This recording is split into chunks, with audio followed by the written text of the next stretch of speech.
नमस्ते दोस्तों। आज पितृ दिवस है। हम सबके जीवन में पिता का एक दखल रहा है। सबके अपने अपने अनुभव हैं। मेरे भी कुछ खट्टे मीठे अनुभव अपने पिता के साथ हैं। मैंने जो कुछ महसूस किया है अब तक उसे कहने की कोशिश की है। पिछले साल ही कुछ लिखा था। मैं चाहता हूँ कि हूबहू वो मैं आपके बीच रख सकूं। पिता मेरे लिए एक किस्म की आश्वस्ति का नाम है। मैं शायद खुशकिस्मत हूँ कि मुझे राजनैतिक चेतना से संपन्न पिता मिले, जिनसे सीखा कि हारना बुरा नहीं है, अगर मर्यादा का पालन करते हुए शिकस्त मिली हो।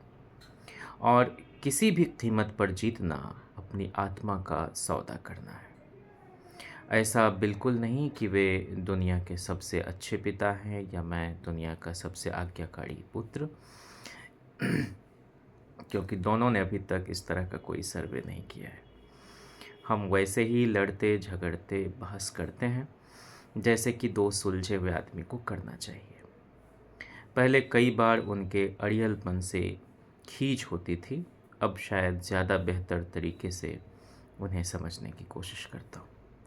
कई बार लगता है कि यह रिश्ता सम्मानजनक दूरी वाला है, कहीं कोई परत चढ़ जाती है। ऐसा न होता तो शायद और बेहतर होता। कुल मिलाकर अभी भी पिता पुत्र साथ साथ ग्रो कर रहे हैं। आरोग्यमयता की कामना के साथ पितृ दिवस की बधाई उस सहिष्णु पिता को, जिन्होंने अपने बच्चे से बस इतना चाहा है कि वो 3 बातें याद रखे। पहली बात, सस्ती शोहरत के चक्कर में मत पड़ना। दूसरी बात, हमेशा भीड़ का हिस्सा बन के ही मत रह जाना। और तीसरी बात, शल्यों से सावधान रहना। हम पिता पुत्र ने एक दूसरे को उनकी खूबियों और खामियों के साथ अपनी ज़िंदगी में शामिल किया है। हम एक दूसरे के कटु आलोचक भी रहे हैं और उदार प्रशंसक भी। समय समय पर दोनों एक दूसरे का निर्मम व निष्ठुर मूल्यांकन करते हैं। बस इतना सा रिश्ता है हमारा कि हम दूर होते हैं तो दोनों को एक दूसरे के मशवरे की ज़रूरत सबसे ज़्यादा पड़ती है। हम अभी लंबे समय तक एक दूसरे को यूं ही परेशान करने वाले हैं। पिता मेरे लिए असहमतियों की कद्र का नाम है। आज भी कभी मैं नाराज़ होता हूँ, कभी वो। रिश्ता ऐसा कि हर दोष में एक कुर्बत, हर कुर्ब में एक दूरी। अपनी ज़िद के आगे उन्हें आश्वस्त कर लेना एक पुत्र के रूप में मुझे तसल्ली देता है, और उनका मान जाना पिता की सत्ता, उनके अस्तित्व को और बड़ा कर जाता है। बचपन से लेकर तरुणावस्था तक उनके गुस्से का मानस पर इतना बुरा असर पड़ा है कि मन का कोई हिस्सा जैसे कुचल गया हो। ऊंची आवाज़ में या रूखे ढंग से कोई बात करे मुझे कभी अच्छा नहीं लगा। घर में माँ से जिस तरह वे पेश आते रहे और हर बात के लिए उन्हें कोसते रहे, उस बर्ताव ने मुझे भावनात्मक रूप से अंदर से बड़ा कमज़ोर किया। उस वक्त प्रतिकार नहीं कर पाता था, लेकिन बड़ी मायूसी में वह दिन गुजरता था। दिन भर अनमनापन रहता था। काश वे कभी समझ पाते कि कोई बात प्रेम से, शालीनता से भी कही जा सकती है।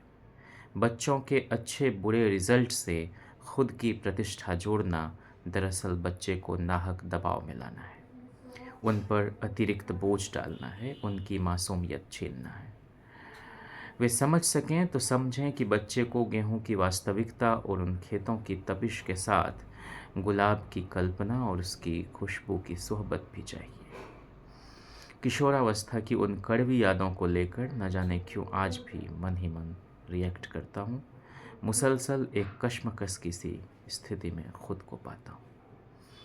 कभी कभी बच्चे की एक हद से ज़्यादा हित चिंता करना बच्चे के लिए कोफ्त पैदा करता है, पर बकौल साहिर शायद वे वही लौटा रहे हैं दुनिया ने तजर्बात व हवादिस की शक्ल में जो कुछ उन्हें दिया।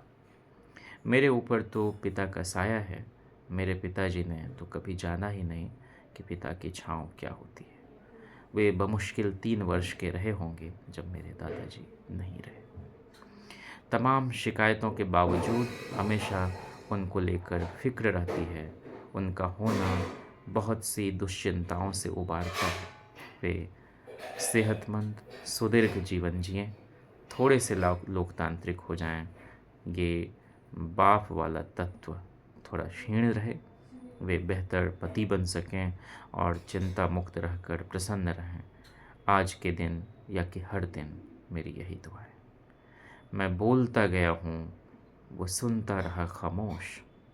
वसीम साहब का एक शेर है। मैं बोलता गया हूँ, वो सुनता रहा खामोश।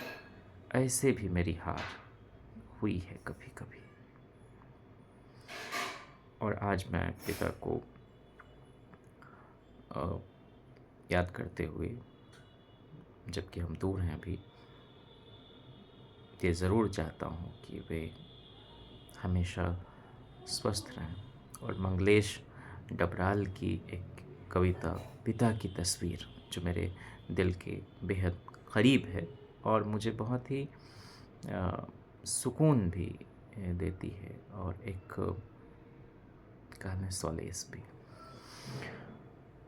पिता की छोटी छोटी बहुत सी तस्वीरें पूरे घर में बिखरी हैं।